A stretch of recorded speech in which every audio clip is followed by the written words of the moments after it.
El presidente de Estados Unidos, Donald Trump, ya firmó una orden ejecutiva que establece nuevos aranceles a una amplia franja de socios comerciales de ese país que entra en vigor este 7 de agosto. Queremos dar una mirada a esta estrategia que ha usado el presidente Donald Trump. Estamos con Jorge Saad, director del Centro de Estudios Internacionales de la Universidad Católica, a quien le damos las gracias por acompañarnos. ¿Cómo está? Bienvenido.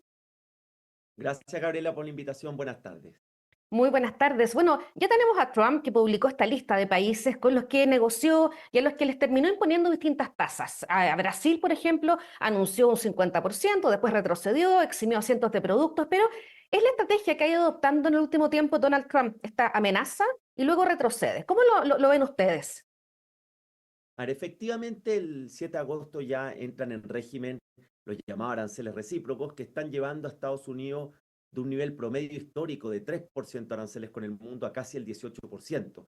Eso, Gabriela, es un cambio profundo en el sistema del comercio internacional, en esta estrategia que yo llamaría de incertidumbre estratégica que ocupa la administración de Trump, que juega con esta incertidumbre como una ventaja de posición negociadora y que se ha traducido también en una alta volatilidad en los mercados.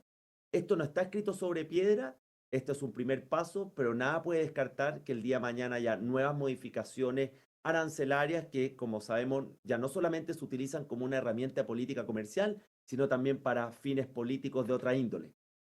Es una estrategia que, como decíamos, él ha ido usando, hacer estas grandes amenazas, muchas de ellas tal vez imposibles de ejecutar, pero lo que hace finalmente es forzar al otro lado a ceder en la negociación. Claro, es una forma, digamos, transaccional de política exterior, más unilateral, no basada en esta forma más institucional histórica de las negociaciones comerciales. Un ejemplo es Chile. Chile tiene un tratado de libre comercio con Estados Unidos que debiera respetarse en un 0% arancel, pero ya nuestro país parte con este piso del 10%, que es el piso mínimo que estableció la administración de Estados Unidos. Y eso tiene un tema de fondo que es este ánimo de Trump de mostrar que Estados Unidos tiene más poder que el que se cree y que el país de una u otra manera ha sido abusado, ha tenido un trato desigual por el resto de los países que han usado las reglas en su favor y en perjuicio de Estados Unidos. Por lo tanto, no es solamente un racional económico, hay elementos políticos, incluso diría yo emocionales, y también los temas geopolíticos que los podemos ver en los productos específicos donde se han aplicado aranceles que van por una cuerda distinta a los aranceles recíprocos que entran en vigencia el 7 de agosto. ¿Y cómo ha tomado la población estadounidense estos primeros 6 meses del presidente Donald Trump, pensando en el tema de los aranceles y otras cosas internas que ya podemos ir conversando, pero ¿el respaldo se mantiene? Yo diría que la característica de Trump es la cantidad de frentes abiertos que hay en Estados Unidos por este ánimo más expansionista de abordar una infinidad de temas, desde los conflictos bélicos hasta el tema del comercio, lo que está ocurriendo con la institucionalidad americana. Si uno ve las cifras hasta los últimos días, el nivel de aprobación de Trump está del orden del 45%. No es muy distinto, Gabriela, que el nivel de promedio que tienen los presidentes de Estados Unidos y refleja esta profunda división política en ese país donde la mitad se considera republicana y la otra mitad demócrata. Por lo tanto, puntos más o puntos menos, no veo yo un mayor impacto en el tema de la aprobación, pero sí veo algunas señales que pueden ser preocupantes que van más allá de la política arancelaria o comercial. Lo que Por está ejemplo, ocurriendo, eso, ¿cuáles son por esas señales, ejemplo, Jorge?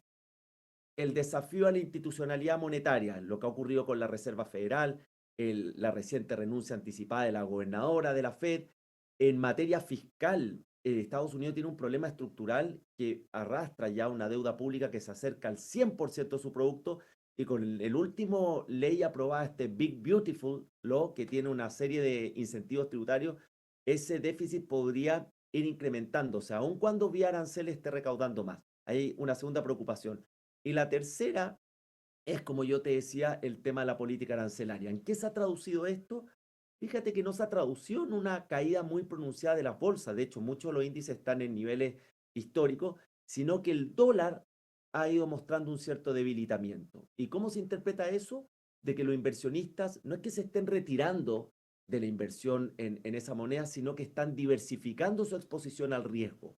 Entonces eso tiene que mirarlo con mucha atención los mercados y Estados Unidos porque no es una señal obviamente favorable para sus intereses.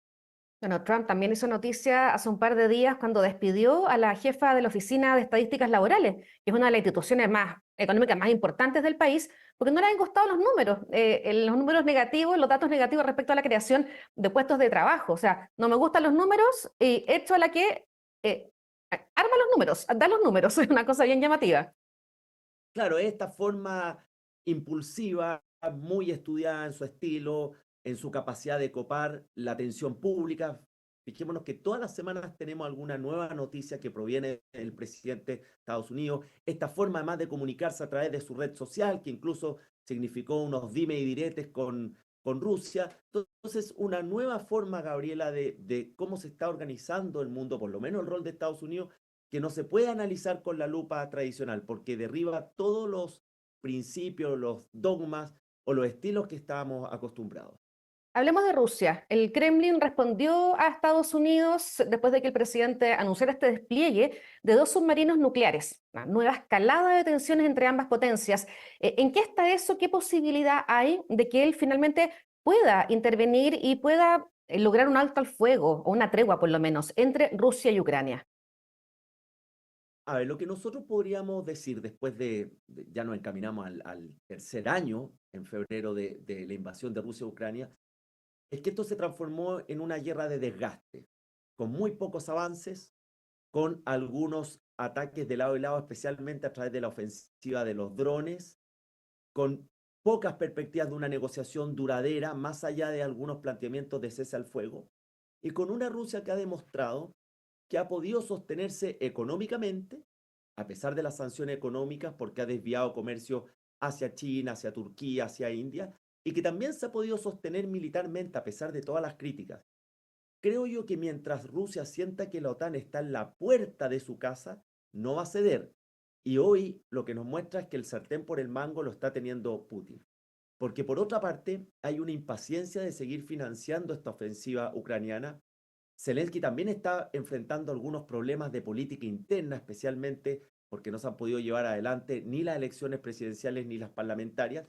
Y el cese al fuego que Trump pensó que iba a ser más fácil se está dificultando. Ahora, la amenaza nuclear creo yo que son más bien mensajes de demostración de poder, pero no veo hoy día una probabilidad de que haya una escalada nuclear porque eso podría producir lo que se llama en materia de defensa esta destrucción mutua garantizada. La Claro. principal función del poderío nuclear es disuasiva y creo que ni Rusia ni Estados Unidos están en condiciones de entrar en una escalada de ese tipo. ¿Cuánto más puede resistir Ucrania? Usted ya lo decías, poco más de 3 años de guerra, un desgaste importante en la figura de Zelensky, también obviamente los soldados ahí que están peleando. ¿Cuál podría ser la solución o el camino a una tregua? A ver, la solución tiene que ser diplomática. Y eso significa que las partes tienen que ceder en la medida en que su petitorio no sea sobre máximos. Creo que para Ucrania va a ser muy difícil recuperar Crimea.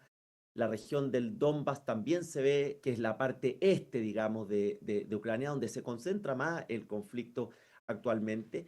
Y eso va a significar concesiones dolorosas para Ucrania. Por otro lado, vamos a ver qué es lo que va a ocurrir con el aporte de los países de la Unión Europea a la OTAN, donde incluso Trump ha presionado que se lleve al 5% del PIB, lo cual no es fácil. Hay muchas economías europeas que tienen un problema de déficit fiscal importante, un sistema de reparto de pensiones que no está financiado, entonces uno se pregunta de dónde van a sacar esos recursos. Y Estados Unidos hay que ver las señales más allá de corto plazo si es que hay un compromiso más de mediano plazo de seguir apoyando la ofensiva. Por lo tanto, uno dice, están los elementos dados para volver a una salida diplomática y negociada. Bueno, incluso Trump lanzó un ultimátum a Rusia, que acepte en 10 días una tregua. También le gusta esto a Trump de poner números y fechas, pero claro, eso no siempre se cumple. Claro, este es el patrón de negociación que está teniendo Trump, que pone el objetivo alto, exigente, y luego ve si es que logra llegar a él, pero se fija seguramente un punto objetivo un poco más bajo que signifique algún tipo de negociación. Lo ha hecho con los aranceles, lo ha hecho con el cese al fuego, lo ha hecho con algunos otros conflictos, pero en particular con Rusia le ha resultado más difícil porque obviamente estamos hablando de una potencia mayor que otro de los conflictos en los cuales ha estado involucrado Estados Unidos. Pero creo que ya esta guerra de desgaste en algún momento tiene que ya dar paso a una negociación diplomática de verdad con concesiones, eso sí, de ambas partes. ¿Y cómo ha visto Jorge el papel de Europa en este conflicto? ¿Tienen algo de peso o finalmente la conversación se lleva entre Trump y Vladimir Putin? Yo creo que tiene peso, pero la Unión Europea enfrenta sus propios desafíos. Si vemos cuáles son los dos países más relevantes que puedan tomar un liderazgo mayor, es Francia y Alemania. Pero Francia y Alemania también tienen sus problemas internos, tienen una política doméstica compleja. Europa además está enfrentando un problema serio con el tema migratorio. Entonces, todo eso distrae los esfuerzos de poder hacer algo mayor respecto de Rusia. Y también en este tipo de conflictos bélicos, cuando se prolongan en el tiempo, ya forman parte, Mm. lamentablemente, del Una paisaje costumbre, natural. lamentablemente, claro. Y es lo que ha pasado con esta llamada guerra de desgaste. Uno como que casi que ya no es noticia y lamentablemente, bueno, ocurre esto. Lo otro hablando de las guerras, lo que pasa ahí en la Franja de Gaza. En los últimos días hay varios países que han dicho que van a reconocer el Estado palestino. Canadá, por ejemplo, que dio un giro histórico en su política exterior y hay otros que también se han alzado respecto a este punto, que obviamente Israel lo rechaza. ¿Qué le parece lo que ha ocurrido con ese punto? Creo que había un punto de inflexión, Gabriela, en la situación de Gaza, en la masacre hoy día humanitaria de Gaza, y que lo vemos primero con las señales que están dando estos países, Francia, Canadá, el propio Reino Unido, en términos de reconocer el Estado palestino, que también es una señal de protesta a lo que está ocurriendo, especialmente cómo el gobierno de Israel ha manejado eh, esta crisis. Por otro lado, vemos que la opinión pública internacional se ha ido cada vez volcando más en contra del gobierno de Israel y de Netanyahu en particular, porque la diferencia con los conflictos bélicos o guerras del pasado es que hoy día, con las redes sociales, se pueden ir siguiendo minuto a minuto. Y por lo tanto, las atrocidades que nosotros vemos, especialmente lo que ha ocurrido con los niños, con las mujeres, está generando una condena a tal nivel que tenemos situaciones inéditas como las que estamos viendo estos días, que propios ex jefes de seguridad y de inteligencia de Israel le están pidiendo al gobierno que enmiende el rumbo, que haya un cese al fuego, que haya un involucramiento más activo de Estados Unidos. Y si eso ocurre, Gabriela, especialmente con el bloqueo humanitario, de ayuda humanitaria, la gran pregunta es, después de Gaza, ¿qué viene? ¿Cuáles son las condiciones para el establecimiento de esa población? Pensemos que son cerca de 2 millones de gazatíes que ya han tenido un desplazamiento interno. Luego, ¿cuál va a ser el rol de Estados Unidos? Creo yo que también tiene que haber países árabes que participen en esta mediación para lograr la solución final, que es la que ha defendido también nuestro país, que es la coexistencia de dos estados. Claro, ahí lo complejo es que Netanyahu, Israel, ha dicho que no en todos los tonos y se mantiene este bloqueo de ayuda y como tú dices, las imágenes que llegan son pero espantosas. Es Claro, y bien ahí hay un complicado tema eso, aparte un conflicto tan largo. muy complicado. Hay un conflicto histórico que las propias Naciones Unidas en distintas resoluciones han llamado al establecimiento del Estado palestino. La gran pregunta es que en las condiciones geográficas actuales, ¿cómo se hace viable esa solución?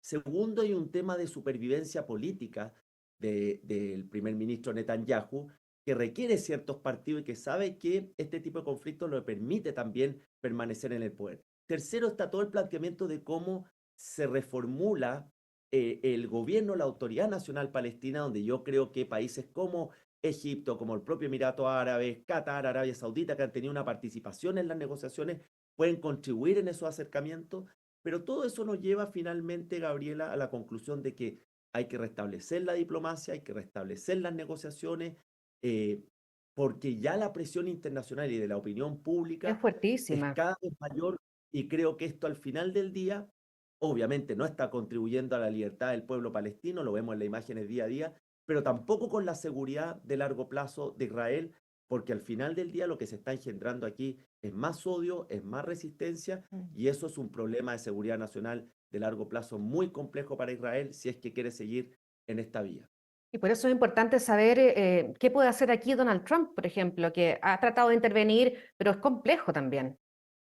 Es fundamental el rol de Estados Unidos. De hecho, su enviado especial visitó Gaza y luego va a ir también a visitar Ucrania para buscar acercamientos. Y es muy importante porque Estados Unidos ha sido el aliado principal de Israel, es un aliado histórico, Y sin el concurso de Estados Unidos, muy difícil que se le pueda poner término a esta masacre, que incluso hoy día ya se discute si estamos en presencia de crímenes de guerra o incluso de genocidio, algo que obviamente la comunidad internacional tiene la obligación de asumir un rol mucho más activo y menos pasivo de lo que hemos visto en estos años.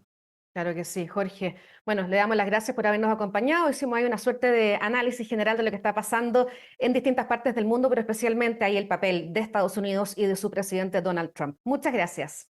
Muchas gracias, que tengan buena semana. Igualmente. Y ustedes invitados a quedarse con nosotros aquí en emol.com.